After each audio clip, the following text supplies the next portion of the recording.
గుడిలో పెట్టే ప్రసాదమంత రుచిలోని కమ్మనైన ఆవుపెంటి పులిహోర ఎలా చేసుకోవాలని చూసేద్దామా? ముందుగా దీనికోసం 40 గ్రాములు చింతపండును తీసుకోవాలి. అందులోకి కొద్దిగా వేడినీళ్లు పోసుకొని 10 నిమిషాల పాటు నానబెట్టుకోవాలి. నానిన చింతపండు గుజ్జును ఇలాంటి చిల్లుల గిన్నె లేదా జల్లెడ సహాయంతో పెచ్చులు మరియు నార లేకుండా చిక్కడి చింతపండు గుజ్జును తీసుకోవాలి. ఇప్పుడు ఒక గిన్నెలో 3 టేబుల్ స్పూన్ల నూనె వేసుకొని ఆవాలు, కొద్దిగా శనగపప్పు, అల్లం ముక్కలు, 4 ఎండుమిర్చి, 4 పచ్చిమిర్చి చీలికలు, కొద్దిగా కరివేపాకు వేసి తాలింపు అంతా బాగా వేగాక తీసిన చింతపండు గుజ్జును అందులో వేసి కాస్త ఉడుకు పట్టాక 1/2 టీ స్పూన్ ఉప్పు, కొద్దిగా పసుపు వేసుకోవాలి. ఇక్కడ ఉప్పు పసుపు పులుసుకు మాత్రమే సరిపడా వేసానండి. పులుసు చిక్కబడుతుండగా 1 స్పూన్ బెల్లం తురుము వేసి 2 నిమిషాలు ఉడకనించి దించేసుకోవడమే.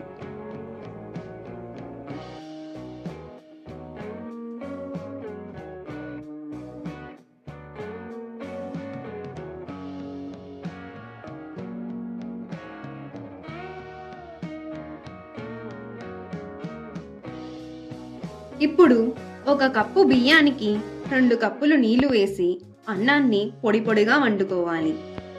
నేనిక్కడ 200 గ్రాములు బియ్యం తీసుకున్నాను. ఉడికిన అన్నాన్ని వెడల్పాటి డిప్పలో కానీ పళ్ళెంలో కానీ వేసి కాస్త ఆరనిచ్చి 2 టేబుల్ స్పూన్లు పచ్చి నూనె, కరివేపాకు, పసుపు, 2 టీ స్పూన్లు ఉప్పు వేసి అన్నానికి బాగా పట్టేలాగా కలుపుకోవాలి.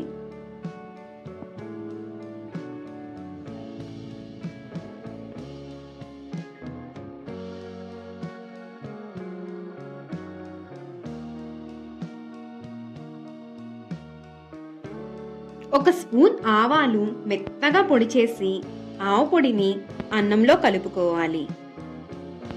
ఇప్పుడు ఉడకపెట్టిన చింతపండు పులుసుని 2 గరిటెలు అన్నంలో వేసి కలుపుకోవాలి. ఉడకపెట్టిన పులుసు ఈ బియ్యానికి సరిపోతుంది. పులుపు తక్కువగా తినేవారు కాస్త తగ్గించి వేసుకోవచ్చు. చింతపండు పులుసు అన్నానికి పట్టించిన తరువాత 2 నిమిషాలు మగ్గనిస్తే అన్నం పొడి పొడిగా వస్తుంది.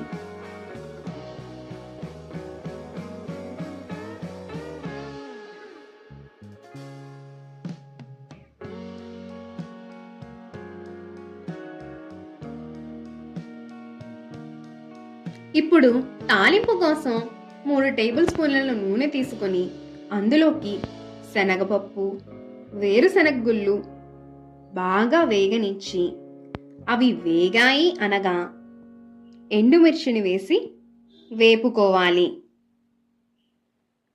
తరువాత 4 పచ్చిమిర్చి చీలికలు, ఆవాలు వేయించుకొని ఇప్పుడు ఈ వేయించిన తాలింపులు అంతా అన్నంలో బాగా కలిసేలాగా కలుపుకోవాలి.